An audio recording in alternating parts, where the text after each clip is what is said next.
I think the most important message that I can share is that everyone has the ability to be an amazing lover and to have an amazing sex life if you want to. So, whatever your situation is, whether you're experiencing performance anxiety or you're not connected right now, you can change it. So, if you're willing to put in the work and you're willing to connect to yourself in a different way, you can have an amazing sex life. Welcome to the Heart of Man podcast, a podcast for any man seeking to live in alignment with his deepest core and lead a life of profound meaning and connection. I'm your host, Alex Lehman, and I'm here to empower you through transformative conversations, eye-opening insights, and practical wisdom. Join me now as we venture into the heart of man. Let's dive in. Alex Grendi is back for his second round on the Heart of Man, and I'm incredibly excited for all of you to drop into our conversation today. Over the last year, I've been working with more and more men who wanted to last longer, overcome performance anxiety, or build more fulfilling sexual relationships. And with that, I began to feel a strong urge to create a clear roadmap for any man struggling in this area. A map that doesn't just treat the surface level symptoms of premature ejaculation or erectile dysfunction, but actually gets down to the root of what's really going on. So for me, this conversation wasn't just about performing better, even though that's something that we cover extensively, but rather it's about unpacking the deeper conditioning so many men carry around sex, how our early experiences shape us, and how shame, fear, and guilt often get wired into our bodies long before we even understand what sex is. We explore why so many men feel the pressure to perform, but have never actually been taught how to connect with their own pleasure, know their desires, feel safe in their bodies, or lead from a place of honesty. From there, we dive into an exploration of the steps a man can take to last longer and experience more fulfilling sex. Along the way, I share personal reflections, both from my own journey and from the men I worked with, on the challenges that often arise and how to navigate them. We then move into a conversation around intimacy and relationships and the importance of bringing more joy, play, and lightness into the bedroom. For those of you who haven't listened to my first podcast with Alex, which I highly recommend, Alex is a men's sex coach who helps men overcome premature ejaculation and erectile dysfunction so they can fully satisfy their partners in the bedroom. Before entering this field of work, Alex personally experienced all kinds of challenges and insecurities in the bedroom. And despite having had a number of sexual experiences, he consistently felt disconnected from himself and his partners, often navigating sex through fear, anxiety, or relying on substances just to get through the moment. Determined to find a path to deeper peace and connection, Alex embarked on a journey of self-exploration to understand the challenges he was facing, eventually leading him to become a sex coach himself. What I've always appreciated about Alex and his approach is the compassion he brings to the suffering so many men experience in this part of their lives, and the stand he takes for the men to feel safe in their sexuality while also learning to own what they truly want and need. The way he delivers his teachings is simple, grounded, and direct, which is what makes the path forward feel not only accessible, but genuinely achievable. Over the last few years, I've shared openly that sexuality has been one of my deepest areas of growth, especially in reclaiming my expression, stepping into deeper confidence in both relationships and business, and experiencing a greater sense of satisfaction in my life overall. If you're a man who's felt dissatisfied with your performance in the bedroom, but you're also longing to experience deeper satisfaction and connection with an intimate partner, this one's for you. Alex Grendi, welcome back to a second round on the Heart of Man. How are you feeling today? Very good. Thank you for having me. I was excited to catch you for our final round before you leave Bali for good. Stoked to have you on here. And we caught each other just a few days ago, and I was sharing with you, just to preface kind of the conversation that I would like to have with you here today. I really felt that throughout these last 2 years, I've gone through this deep journey of transformation in the realms of sexuality. And it's been really profound for me to see how it's cascaded over in pretty much every other area of my life. In terms of my self-expression, in terms of my confidence, in terms of my knowingness of who I am as a man, in terms of my relationship to women, in terms of my professional life, in terms of my sex life, among so many others. So I was so profoundly overwhelmed by just the impact that this had on me. And so with that, I was really intrigued to have you back on here. And my interest was to really create a blueprint for any man who's struggling in the realms of performance anxiety, erectile dysfunction, and premature ejaculation. So to hand the ball over to you, if someone comes over to you and has their introductory call, I'm curious to hear, beyond the challenges that they might have in the realms of performance anxiety or feeling dissatisfied in their sex life, how else do these challenges show up in their lives? Basically, all of the things that you said improved your life, those are the things that they're struggling with. They're lacking confidence in themselves as a man, which is reducing their performance in the workplace. It's making them less confident as a man at home with their partner or their kids. It's not allowing them to go for the promotion because they feel this little bit of doubt that, well, maybe you're not good enough for that. You're not good enough in the bedroom. You're not showing up in a lot of these other areas. Why would you be worthy of anything more? So it's holding them back in almost every area of their life if they're coming to me. I believe in the zeitgeist in terms of our understanding of what it means to be a man. One of the things that really fits into that is being a good lover. So to not have that capacity to truly satisfy a woman or to truly be good in the realms of the bedroom, I see how that can be incredibly debilitating for any man who begins on that journey. And one of the things that I found to be very intriguing was I realized that on my own journey, I almost had to explore the narratives that I was unconsciously subscribing to in terms of maybe certain experiences that have hurt me or certain interpretations that I've created from them. Or as well, I had to really check on some of the narratives that I've heard based on maybe society, based on religion, based on family. And so I noticed that within my whole context around sex and sexuality, there was a lot of fear, shame, and guilt that was kind of connected to that. And I'm curious to hear, how do these emotions show up in any man that might be struggling? And as well, how do you support a man to navigate feelings such as shame, guilt, fear? Mhm. Yeah. And all of those things come up. And it would be very normal to feel shame and guilt about sexuality. Maybe your first experience as a kid, as you're exploring pleasure, touching yourself, maybe you're 3 or 5 years old, and it's making your parents uncomfortable, and they're like, get your hands out of your pants. That could be like the first strike of like, wait, this feels good. Why I'm not allowed to do this? This is bad. So that could be the first bit of shame that shows up in your life. I was talking about this the other day with a friend. I was introduced into Playboy magazine we found it in a friend's, it was his dad's collection. And I had a Playboy when I was in second grade in the US. That's like 8 years old, which is crazy to think about. And my mom found it in my possession and she didn't know what to do.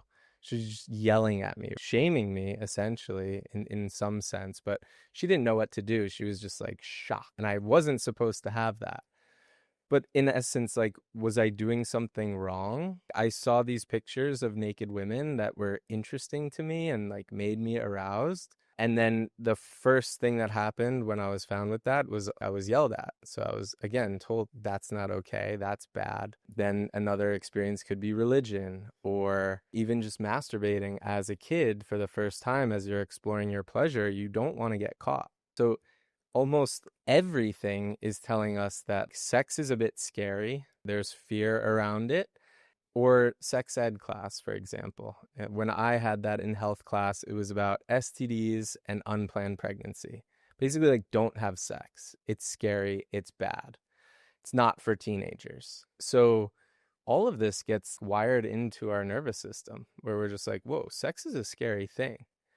And as I started to then be sexual, I was scared, naturally. I was afraid of not being able to live up. I was afraid of what they would say about me. What if I was bad? I think it's so normal. It would just be normal to have that as anyone growing up, especially today with the access to porn. So in terms of that fear of sex, was it something that you were consciously aware of, or was there a place where you could actually bring that fear and actually share with someone? Oh, not at all. No way. It was all internal. And if anything, I was like propping up, like, oh, I'm so excited to have sex. Can't wait to have sex.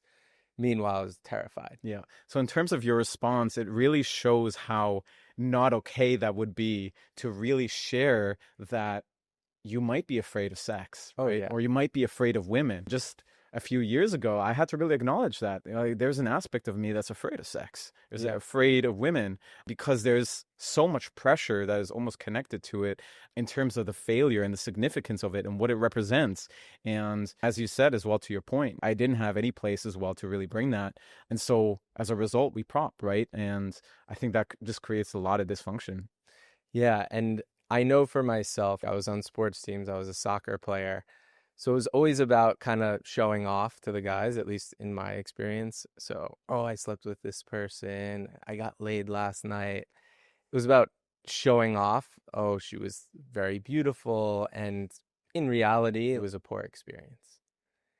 But they don't know that. So I was just like, yeah, I had sex last night. And Yeah, it's almost as if we receive that validation of having sex with someone that suffices, like that's enough. And just to kind of receive as well that confirmation from another man that, you did well. I think that's kind of in many ways that I was as well pursuing, and I see that so many men are pursuing. but then it puts pressure on the other guys who are like, wow, this guy's getting laid all the time. He's having the best time of his life. I'm like, he's probably not. Exactly, right. And that I notice as well how hearing those narratives from other men, how it as well created a lot of fear in me. And as a result, it actually challenged my performance or my capacity to really go out there because there was so much significance wrapped up around the objective and achieving the goal. And if I didn't, it would essentially be that there's something wrong with me. Yeah. Right? I'm a failure of a man. I'm inherently broken. And this is really where that internalization as well as shame comes in.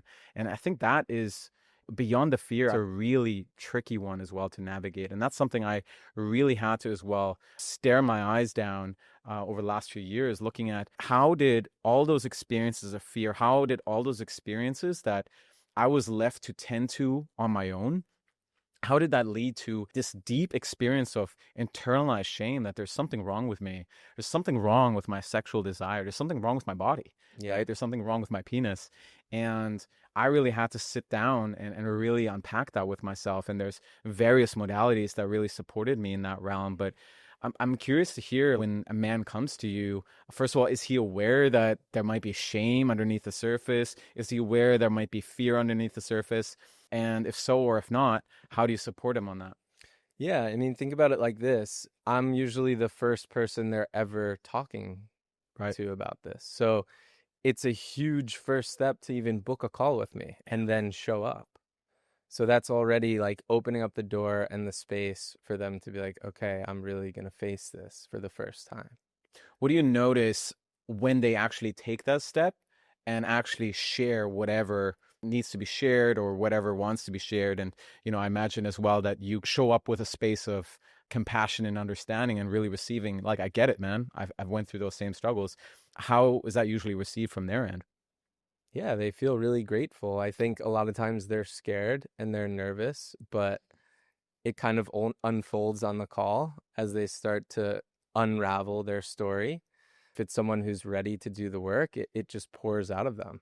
To get a little bit tactical about it, like how does one work through those emotional couplings of guilt, shame, or fear around our sexuality? Is it about bringing awareness to these things and challenging them and inquiring into that and essentially confronting the thing that we might be afraid of? Or do you have a process around this? Yeah, I think a big part is sharing about it and being able to say, "Whoa, this is how I feel." Yeah. And it feels horrible. Mm-hmm. And sex is scary to me, and I feel shame and guilt. I feel bad for touching myself. I Right. feel bad for wanting sex. And that's like the first step. And the second step would be understanding that actually pleasure and sex is okay. It's not as fancy as some crazy modality. Hmm. It could be as simple as acknowledging, wait a minute, I don't prescribe to what my religion told me. And I think it is okay for me to connect to myself and touch myself, and giving themselves permission that they don't need to prescribe to these conditionings that they have had. And it's interesting. I think this is an important conversation because on the surface, it might appear that, oh yeah, of course it's okay for you to have desires. Of course it's okay for you to want to experience your pleasure. But implicitly, I feel like what we've been conditioned into, that it's not okay.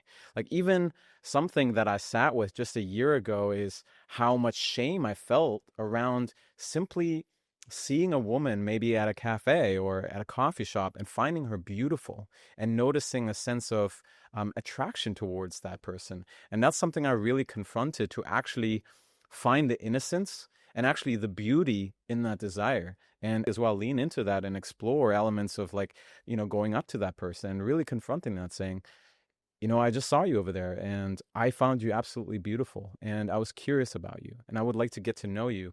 And there was something liberating about that, regardless of whatever outcome came out of that. Mm. And usually it was really positively received. But for me, it was simply about rewiring that understanding that my desire as a man is okay. Now, of course, the way I bring that desire Yeah. and leading with a level of maturity, that's my responsibility. And I think that is, of course, incredibly important. But nonetheless, the desire itself, there's nothing wrong with it. Mm-hmm.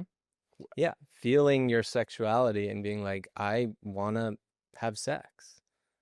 That's okay. You don't need to suppress that and feel like, wow, I need to do semen retention for a month and no FAP. And it's like this fad that we should do this dopamine detox of our own sexuality. Which only perpetuates the shame, I would imagine. Yeah. And you're just suppressing it. From my understanding, you have these group calls within your container, and I'm curious to hear what is usually the response of these men coming together and starting to share about their sexuality, starting to open up these conversations. What's this like, and how does it usually impact as well their journey towards, I'm going to say, sexual fulfillment? When you asked that question before about how do you help them release the shame, that's how. Getting them in a group with other men and being like, this is what I have. This is what I'm experiencing with my partner, with my situation, and just letting go of whatever decades of shame and being like, this is me. That first post or that first attendance to the weekly call is massive. And even that first call with me when they decide to join, that alone can shift something where they go back to their wife. They're like, I'm doing this. I'm on my way to fixing this problem. And they're like a different man. It's beautiful, and it brings me as well back to some workshops I've been to, or retreats, which had a very tantric element, let's say. And sometimes we would do these shame circles, which itself like sounds like a very edgy practice, and it is, but how liberating they are, because generally when we do these shame circles, a lot of it would be coming back to our sexuality. And it was profound as well, just to experience, first of all, how confronting it can be for an individual to share these things, but then on the other side, how liberating it is, and how much closer as well we felt to each other, just in the recognition, oh shit, I carried this thing around my sexuality my entire life on my own, and now I realize there's a big group of men who are going through the same things and maybe even had other things that were maybe even bigger or even more challenging. And so it just brings a lot more into perspective, and this understanding that we're not alone as well, we're not separate in this. Yeah. And if you're not able to express it and you don't have a place where you can talk about it, it's just swirling around in your own head. Yeah. And once you let it out and bring it to the surface, even by writing it or journal or posting it into the group, it's out of you a little bit and you get to go, oh. I'd be curious to hear your thoughts on this, but I think there's as well something very special or very unique to do it in a connection of brothers. Oh, yeah. Like in a connection of other men. And I almost wonder as well what the distinction might be to like really share with a group of men who might clearly resonate with your experience as a result of being a man as well, compared to maybe some female friends. Not saying that that wouldn't be a beautiful experience and that could be incredibly supportive, but I think there is something to say about talking to an individual who clearly understands your experience as a man and really being received by that and supported, how potent, how beneficial that could be. Yeah, it's medicine. These men have never shared about this before. It's not something they're going to say to their best friend or even their best man at their wedding or their brother. they're holding it in. Yeah. And then all of a sudden they're in a group of men who they know are there for the exact same reason. And then their heart opens. They're just like, this is me. This is who I am. And everyone receives them. It's like, welcome. Hey, it's Alex here. Before we dive back into our conversation, I'd like to share something that's very close to my heart, which is my one-to-one coaching. I've had the great privilege of working with individuals from diverse backgrounds, all seeking to deepen their connection with themselves, embody deeper confidence, thrive in their relationships. Through this work, I've had the great honor to support my clients through incredible transformations. Among other things, they gain deeper clarity, resilience, and strong connections, both personally and professionally. Here's what some of them had to say about our work. I was able to fully reconnect with myself, which enabled me to fully reconnect with my partner. All of a sudden, I was having discussions that I had feared, that I had avoided for years. I started leaning into conflict. I felt more empowered. And I was just blown away by how skilled he was as a guide, as a coach. He really met me where I was at. Thank you, Alex, for this amazing time. You changed my life, and it's so crazy what's possible in such a short time. Don't think twice. Sign up, take the leap to join him at any of his courses and programs. You will not be disappointed, and you will come out a new, incredible, like same, but evolved version of you, and it's going to be amazing. I feel more confident, more grounded, and in control of my emotions. If somebody is actually looking to think about or thinking about to join it, I would say it's a no-brainer. It was just a beautiful and magical experience, and therefore I'm going to work with him in the future for sure. And when you seek change in your life, when you seek more happiness and freedom in your life, then you definitely should start with Alex.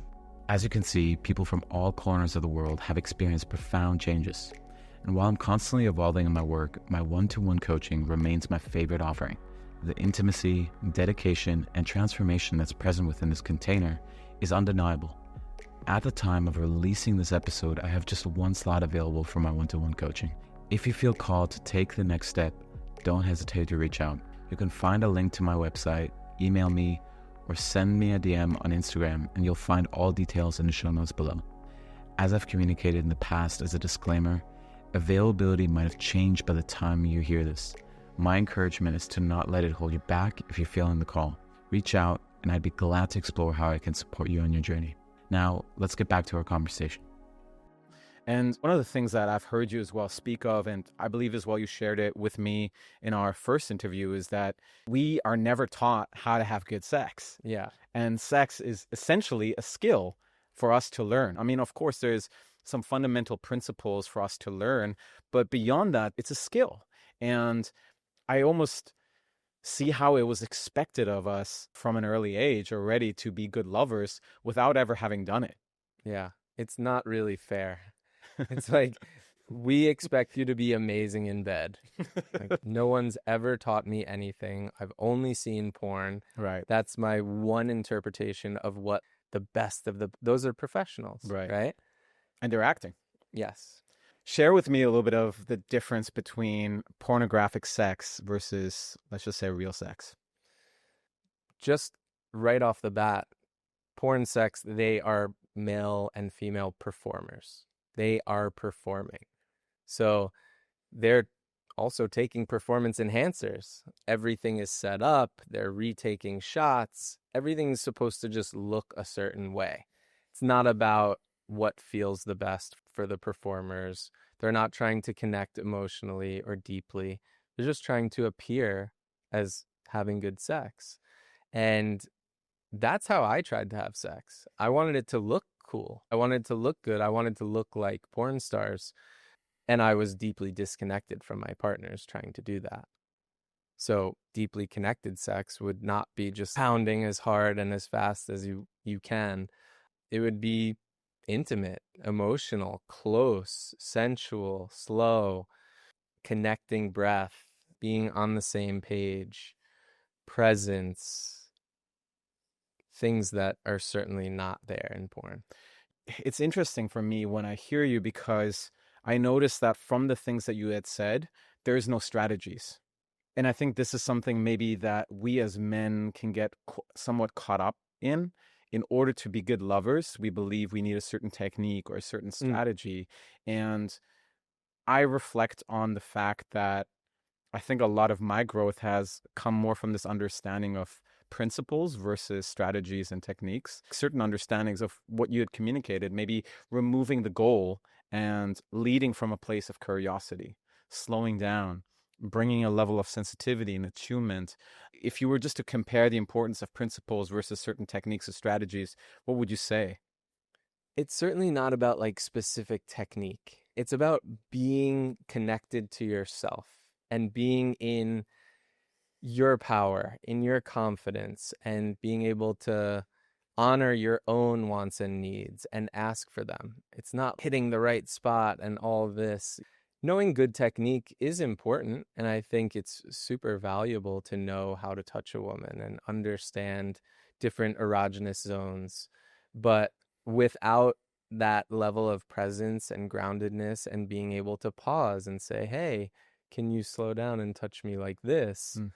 As opposed to feeling this pressure of like, okay, she's grabbing me, so it's time. I need to get ready for penetration, as opposed to honoring yourself and being like, hey, slow down, tease me, touch me here. Something I wanted to bring is a lot of men feel this need to lead. And there's these like buzzwords from Red Pill and the manosphere that a real alpha man knows how to lead. He's not going to ask for anything. He just takes it. And I think you can lead in many different ways. And by honoring yourself and asking for what you want and need, you're leading. And when you ask your partner for what she wants and needs, now she feels comfortable and safe to express her desires. To me, that's what opens up the door for amazing sexual experiences. Yeah, like for me, leadership is also about inclusion. It's also about including the other individual and their experience and honoring them, whilst as well, of course, honoring self. Because I think in many ways, the place that we're coming from is, or at least many men, is where we don't know our desires, we don't know our wants, or we're ashamed of them. We don't know how to communicate them. We're afraid that we might be rejected if we were to bring that to our partners. And as a result, maybe we're doing it covertly, or we're simply not using verbal communication to our advantage to actually support the sexual field, I'm going to say. And so I think that makes it just a lot more difficult. Yeah, what's really common in the men that I work with is they have like a people pleaser mentality. Sure. So they don't honor their own wants and needs. Most of the time, they don't know them. They've never actually explored them. And even if they did, it would be really hard for them to ask for it. How does a man learn? So, two-part question. How does a man learn to know what he wants? And as well, what is ultimately required in order for him to have that capacity to communicate it to his partner? Yeah. So the first part is obviously change the way that you self-pleasure.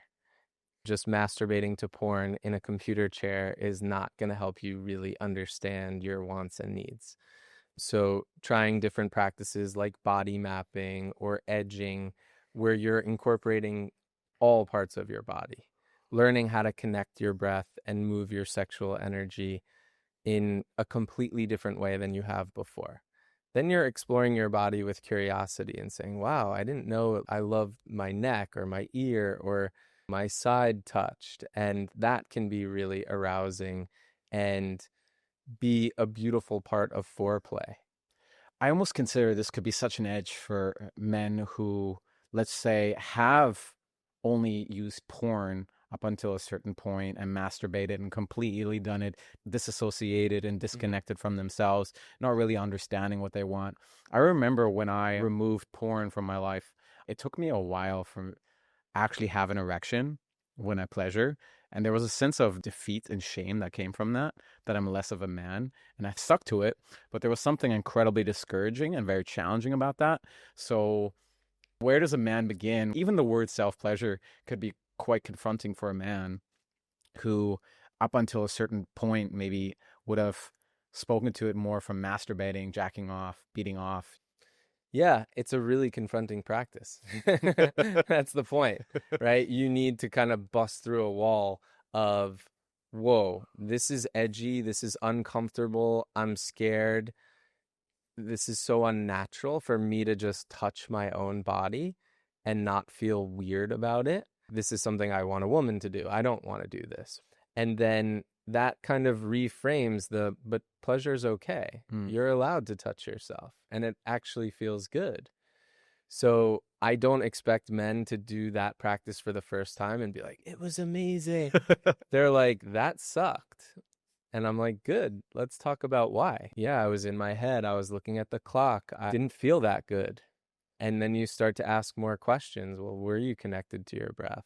Did you come into the practice with intention, thinking about this is going to be a beautiful experience for me to connect to myself? Or were you like, I got to do this homework to fix my problem and I don't want to do it, but I'll do it anyway because I have a couple of minutes.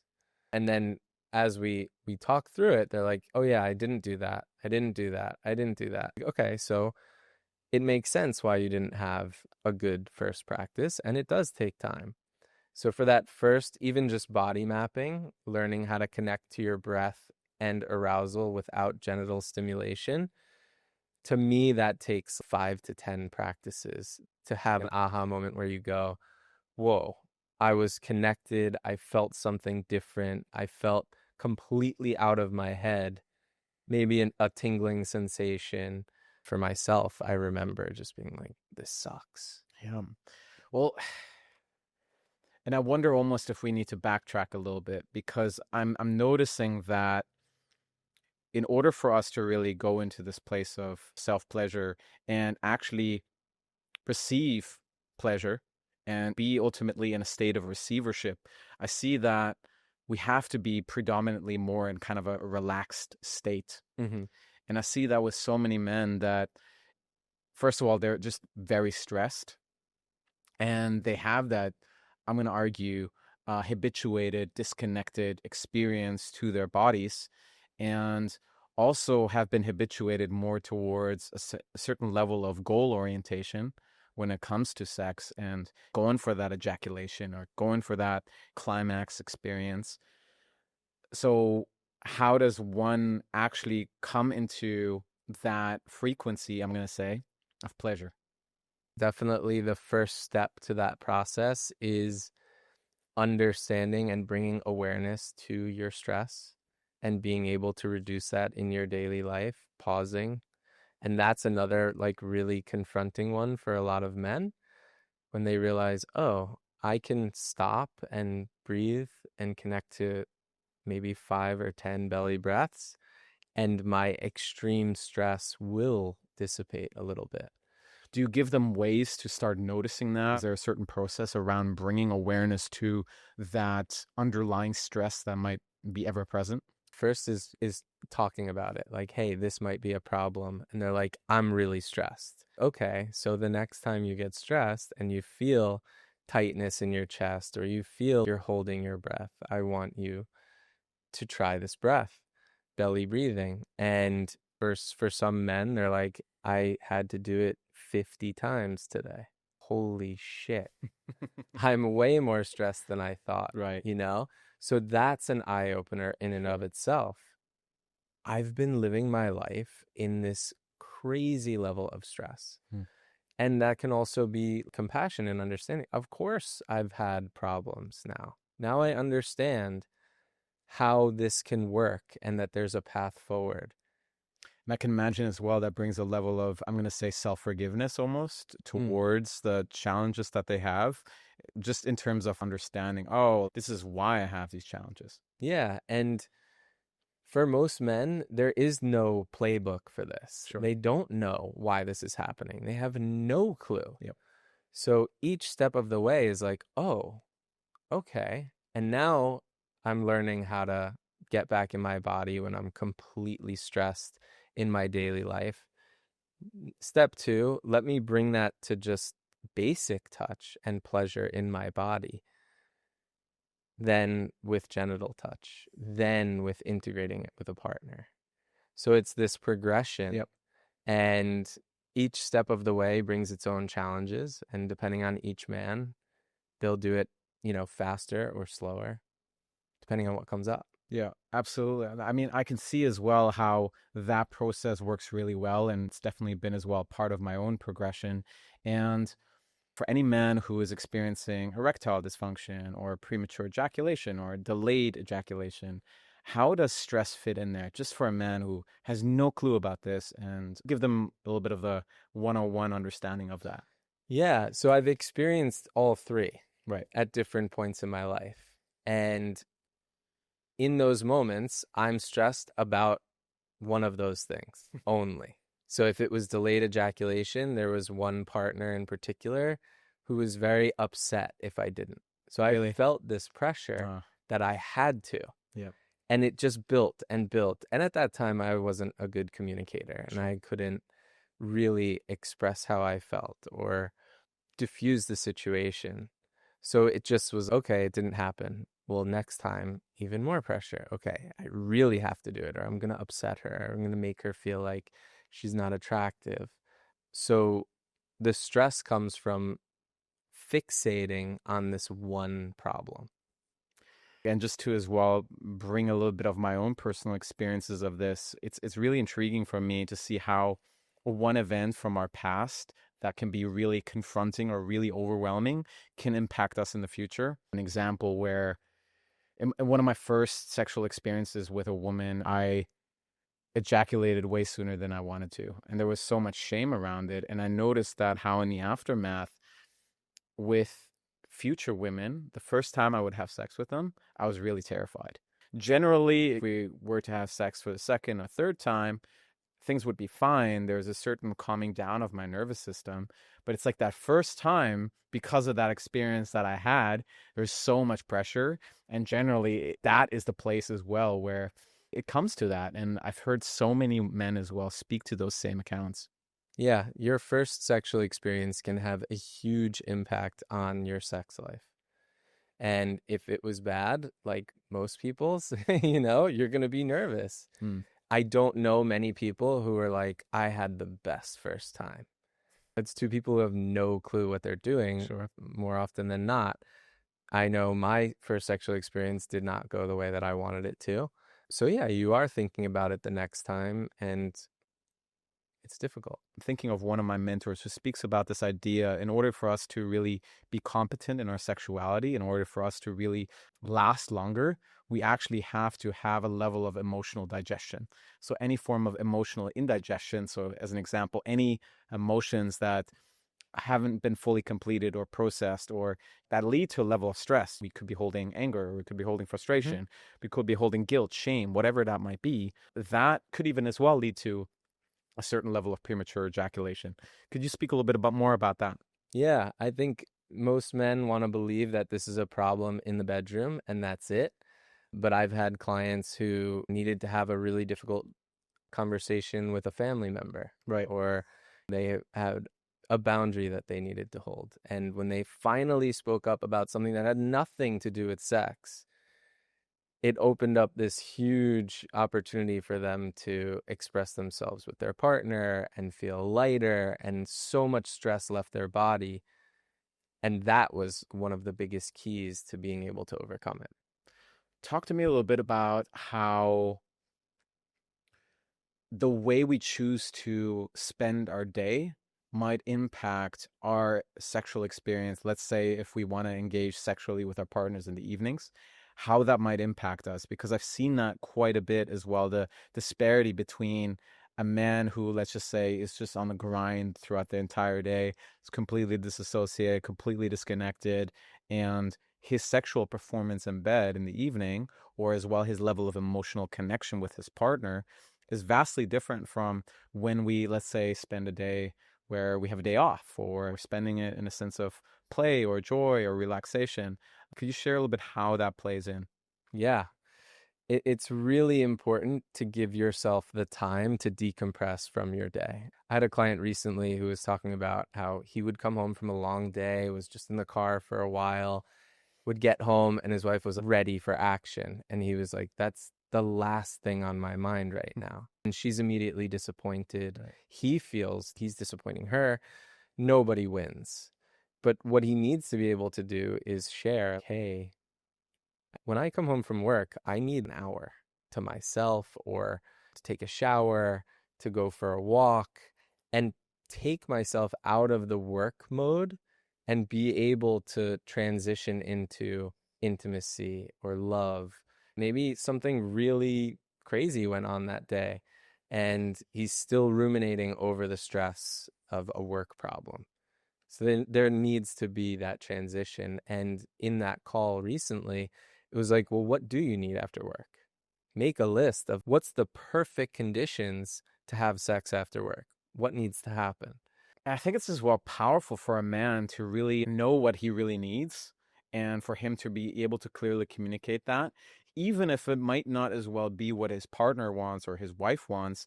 But if she knows that he's going to show up better in the aftermath of giving himself the thing that he needs to do, she's going to trust that. She's going to allow the leadership of that. And generally, that's going to create a lot more connection and a lot more of the intimacy. So just speaking to that people pleaser pattern, just that capacity to honor ourselves and just to really like feel into what do I really need and providing ourselves that, I think that's a really huge step in reclaiming our sense of sovereignty again. It's a game changer. And it's difficult because your partner, your wife is saying, I want to have sex with you. And you're feeling the pressure and conditioning. I'm a man and men are supposed to want to have sex all the time. That's what we're told. So there's a shame or a guilt around that. Oh, I'm turning down my wife. What's wrong with me? But there's nothing wrong with you. You just need a little bit of a break and to create a situation that feels safe and comfortable and relaxed for you to enjoy pleasure. Yeah.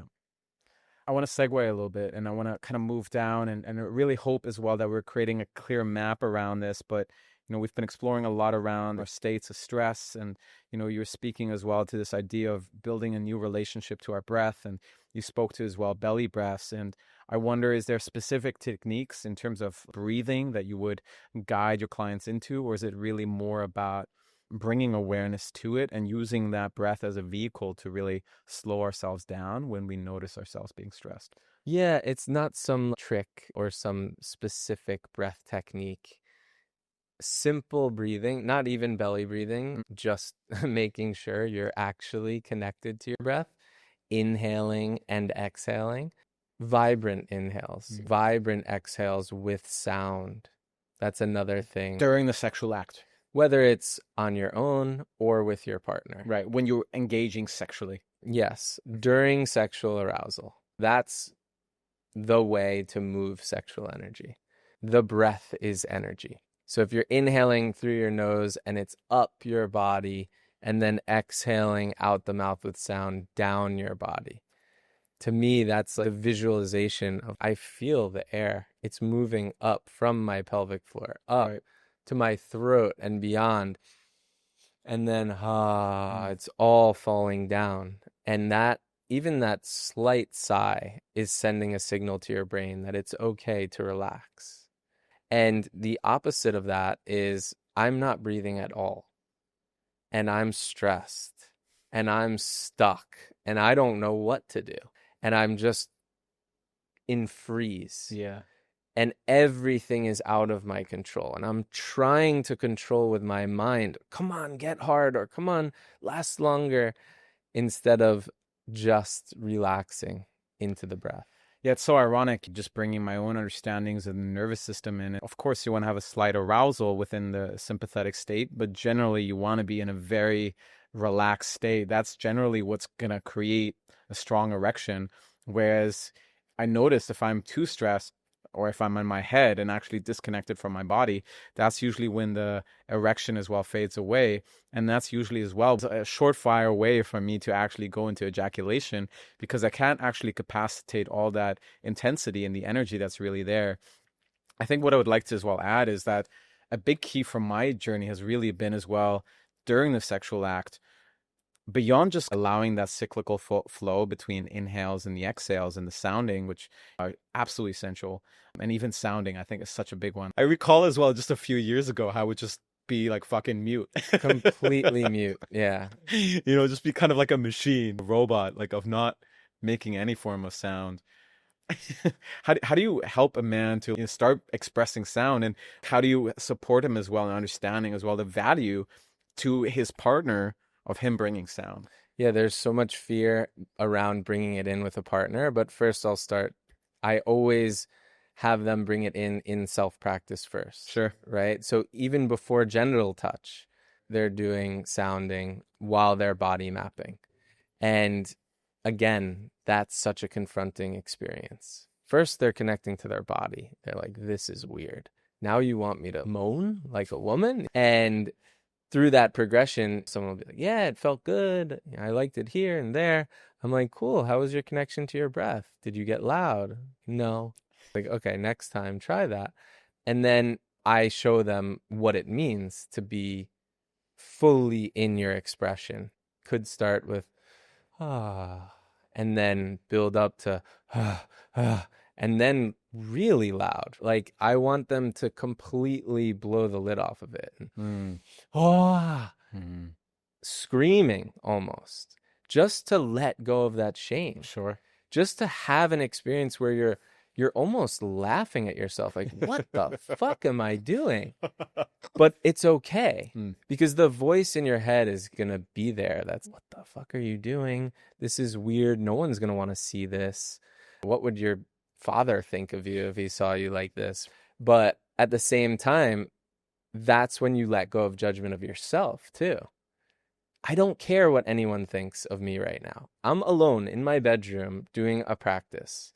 And that's a big moment when they're like, today, I thought my neighbors were going to hear me, but I didn't care. And it felt amazing. And I broke through, and I felt this experience in my body that I've never felt before.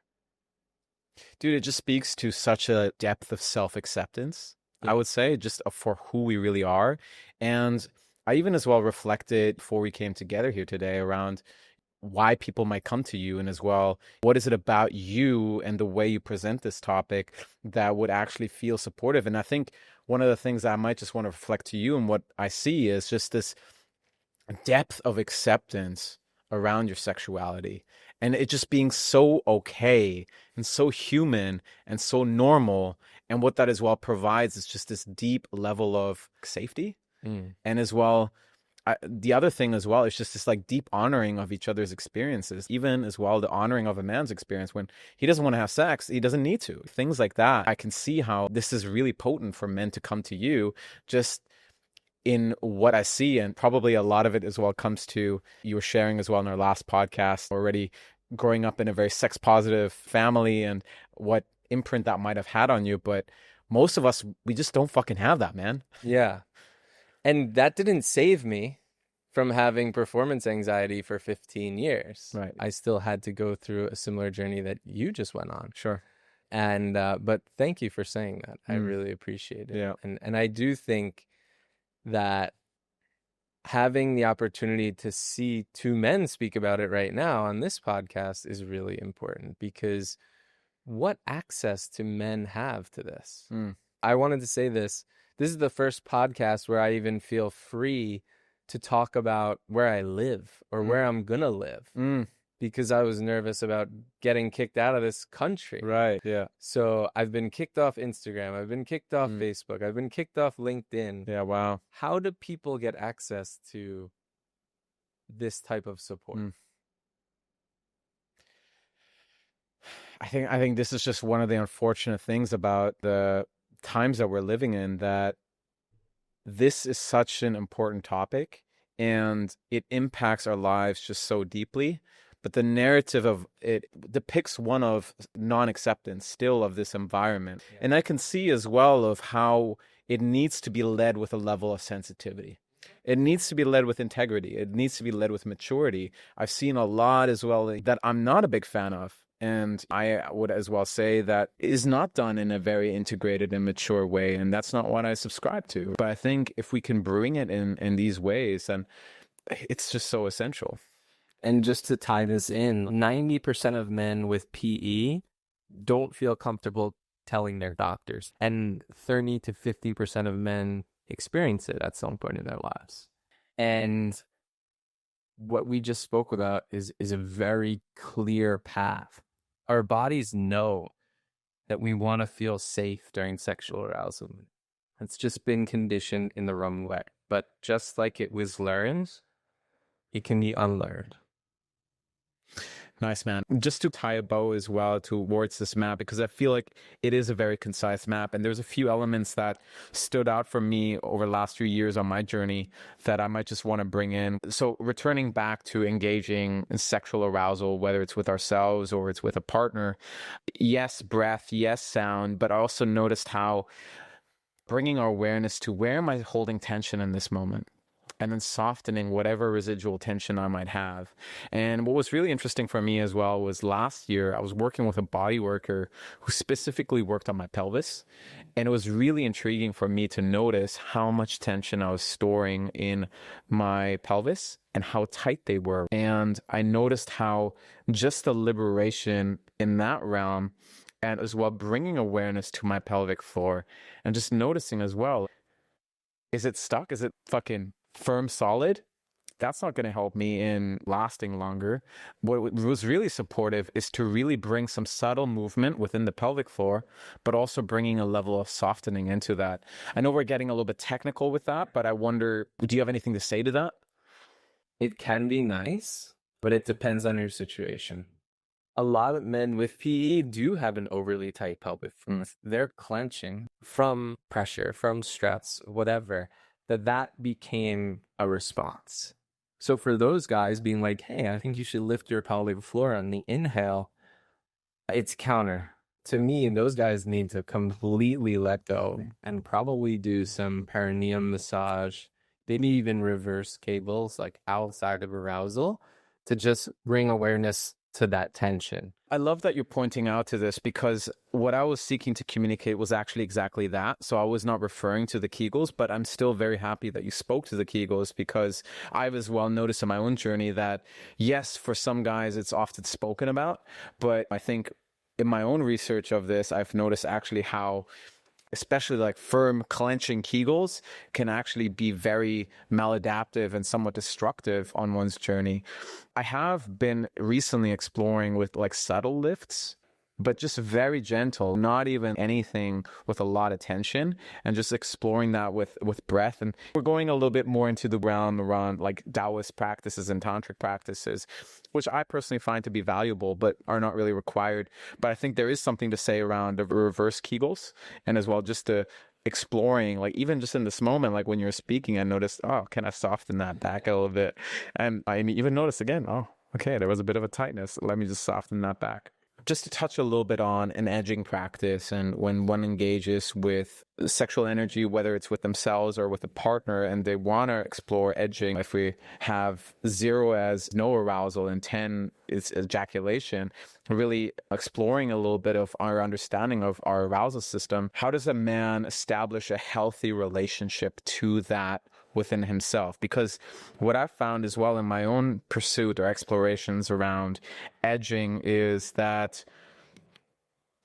because I had fear in the past around prematurely ejaculating or ejaculating when I simply don't want to. I noticed that when there was certain moments in my explorations around edging, when I would ejaculate, there was a level of regret and shame, and one can really spiral in that as well. So how can one develop, let's say, a healthy relationship so they can actually pursue that in a way that's not actually damaging, but actually supports them in the process? It's a great question. I think one of the difficulties is you could search how to cure premature ejaculation and just go straight to an edging practice.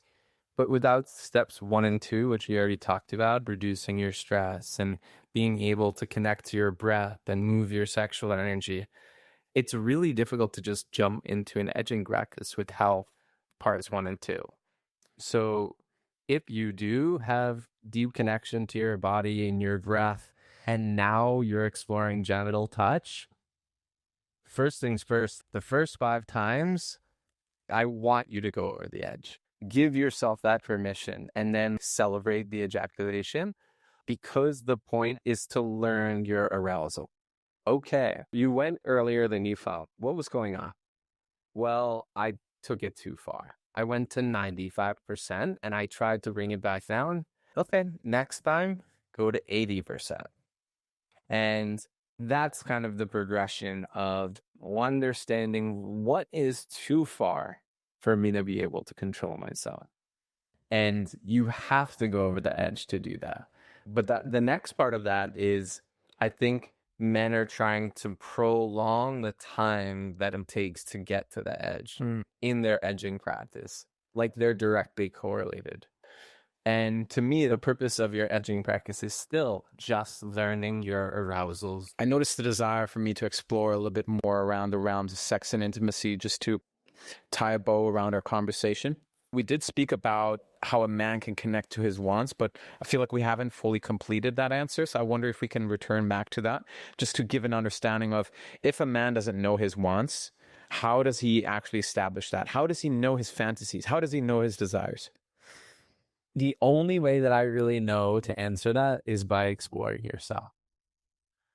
That's it. So through a self-pleasure practice, whether it's non-genital or through an edging practice and genital touch, that's the first step of like, this is what I like. When I touch myself like this, it feels great. And then the next part would be having the courage to ask for that.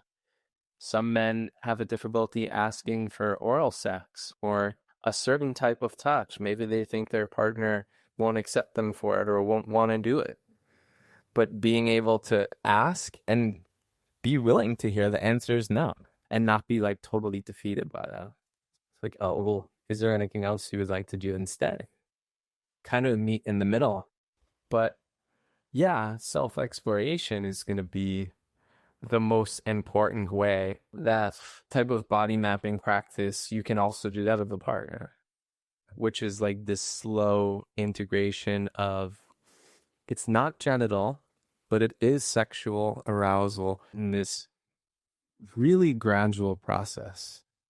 How did it feel when my wife touched me like this or like that, or with a different object, or fast or slow?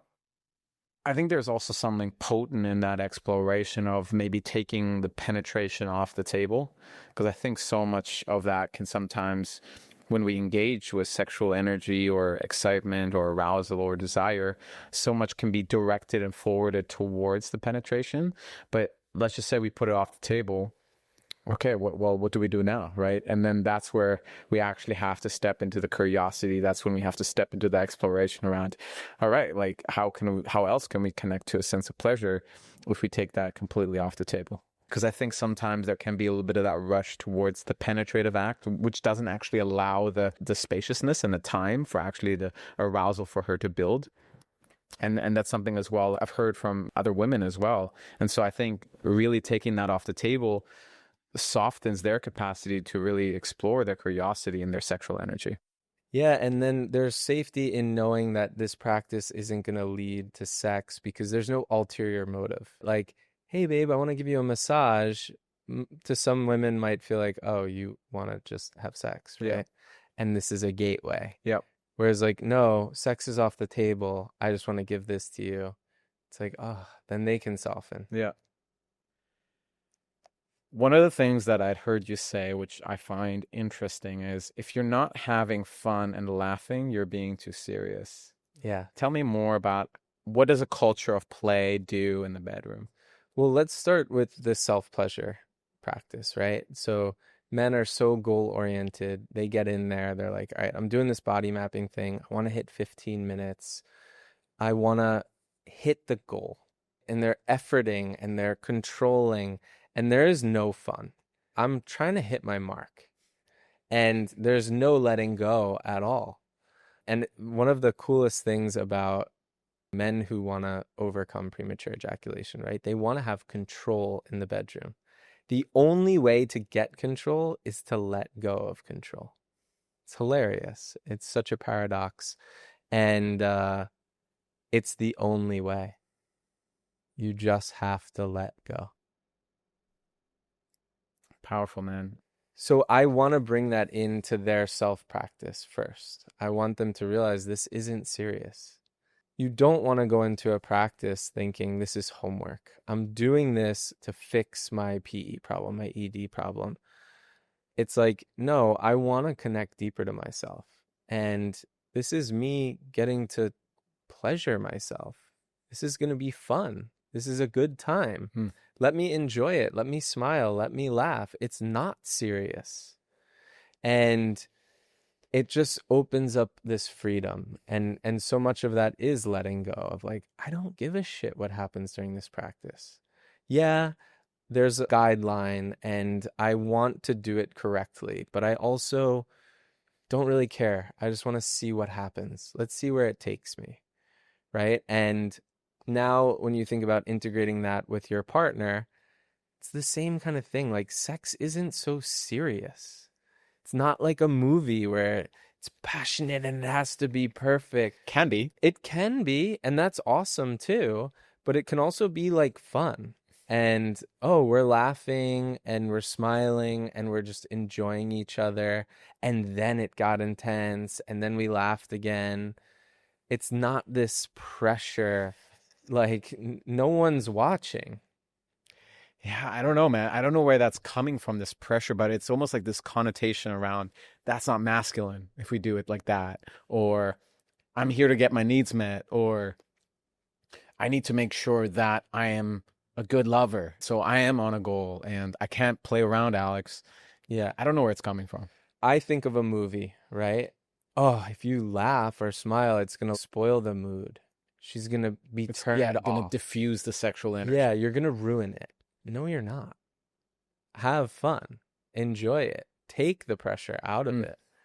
And I think that playfulness is one of the best parts of sex. I very much agree with you. And I see that with the women that I could bring that, there was a level of emotional safety. And usually those were longtime partners. And there was a level of, this woman has seen everything of me. There's nothing to hide anymore. And as a result, there was something like beautiful actually about that quality. So there is something to say, at least for me, around feeling a sense of safety to be seen in all my aspects, to actually integrate that level of play. When you remove the expectation of sex, then it doesn't matter. There's nowhere to go. It's like, no, it has to be passionate and end with a mutual climax where we're both earth shattered. And it's like, when you let go of that, I think, number one, it gives you the opportunity to have it. And number two, it gives you the room for that playfulness. There is no agenda here. Let's just enjoy being together, see where it goes. There is something very powerful about this idea of letting go of the agenda, and it's something that I discovered in my tantric pursuits. And there is something very liberating about it when you just remove it and you're like, oh, okay, there's nowhere to get to. So let me just take this moment as it is and let me just make the fucking most out of it, right? Let's just play. Let's have fun. Yeah, man. All right. Well, to close it up around this whole conversation around sex and intimacy, is there anything else that you feel would be important that you would like to share with our listeners? I think the most important message that I can share is that everyone has the ability to be an amazing lover and to have an amazing sex life if you want to. So whatever your situation is, whether you're experiencing performance anxiety or you're not connected right now, you can change it. So if you're willing to put in the work and you're willing to connect to yourself in a different way, you can have an amazing sex life. I love this. And there is something that I did want to bring that I just as well remembered, which was, yes, and then as well bringing that in partnership and allowing that as well to be an exploration that we do together. Because one of the things as well that I observed in my own life is there were certain times where I was not ready to have these conversations with a partner. I was not willing to have that because it would be such a blow to my ego that I'm not a good lover, that I would not show up. And it dawned on me how unsafe I was for a partner to actually bring that to me. I think of one of the teachers, his name is Omrapani. I don't know if you've ever heard of him. He's a BDSM teacher. He wrote this very interesting book actually called Prerequisites to Ecstasy. And one chapter that he wrote is called How Expensive Is It to Do Business with You? And I really love that because it really framed it for me in this new way of, oh, like how expensive is it for my partner to come to me and say, hey, I'm actually not really satisfied with the way we're doing this here. Can we talk about that? Can we explore that? And I almost consider that there's certain aspects that I might have not been so open to, or I would have said yes, but then I would avoid it or procrastinate. And I see that as well with so many men. And I think if we can truly humble ourselves and just let all the ego go around that and just be curious, and as you already said, recognize that sex is a skill and no one's ever taught us how to have good sex. Let's humble ourselves and let's actually go on that pursuit of exploring, like, what does it actually mean to have great sex? Not just with ourselves, but then as well with the partner that we're with. Yeah. And I want to say it's also okay if you're not ready to explore that yet. I love that. Because it is a really difficult subject and you do have to be ready to take it on. Yeah, I agree. Yeah. And I really don't want to make this conversation as this whole thing of like, you should. Mm-hmm. No, it's like do it when you're ready. It's available to you. Yeah, that's what I would like to say. And even sex coaching is something most people don't know about. What's a sex coach? But I believe everyone can benefit from a sex coach, even if you think you have an amazing sex life. If you've still never been taught, you could probably have an even better time. Beautiful. Well, before I ask you my final question, I wonder, is there anything that I didn't ask you about that you would have loved to share with our listeners? No, not that I can think of. Okay. Where can our listeners find you, Alex? And is there any offerings that you would like our listeners to know about? Yeah, so you can find my free content on YouTube. You can learn a lot there about how to overcome premature ejaculation, how to pleasure women. So yeah, for free content, that's amazing. I can attest to that.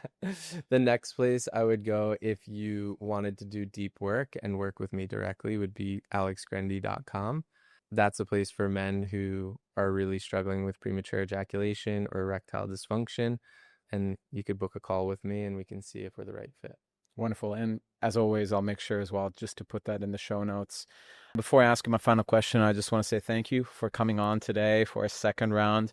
I must say I really enjoyed this conversation today, and I really trust as well that the listeners will receive a lot of value. And just want to as well thank you for the stand that you are in terms of, supporting men around this very sensitive topic and helping them to actually feel more joy, to feel more happiness, to feel more fulfillment in their lives by solving and supporting them in this problem. Thank you, man. Appreciate it. And I thank you for having a platform like this to talk about it. Agreed, man. And I enjoyed as well that we got to have a second round because I can see as well or observe that the way that it's been delivered. And again, I've been on a podcasting journey, let's say, over the last 2 years, but, I would say there's definitely quite a few differences in terms of our first conversation compared to the second one. For sure. Definitely more nuance and nitty gritty in this one. Exactly, man. And I loved it. All right, let's close it off with, if you were to reflect back when performance anxiety was at your peak and the stress that you experienced was at its highest, if you were just to reflect back and imagine where you were at and who you were at that time, what is the message that you would want to deliver to that younger Alex that our listeners might benefit from? I wanted to share this and I didn't get a chance, but one of the biggest changes in my life that helped me to then overcome my performance anxiety was becoming sober. So I would say to my younger self, you don't need substances to have a good sexual experience. Like, you can have sober sex. And that was my gateway to then uncovering all of this insecurity that I had. So yeah, I think I would say it's okay. You don't need these things. And then it would have taken me on this journey maybe a little bit faster. Beautiful. I love that, man. Thanks again, Alex. For our listeners, I hope you got a lot of value out of this conversation with Alex and I. And as always, if you feel that this conversation could benefit another man, my encouragement is to pass it forward. And until next time, signing off. Thank you for listening to this episode. Your time and attention is truly appreciated. If you enjoyed the show, make sure to subscribe to stay tuned for my upcoming episodes. And in case you know somebody who would find this episode helpful, I encourage you to pay it forward. Finally, if you've personally been receiving value from the show, one way you're able to support this podcast is by leaving a 5-star rating and a written review on Apple Podcasts or Spotify. Not only does this help more people find the show, but it also supports me in bringing more incredible guests on for the future. I'm your host, Alex Lehman, and until next time, signing off.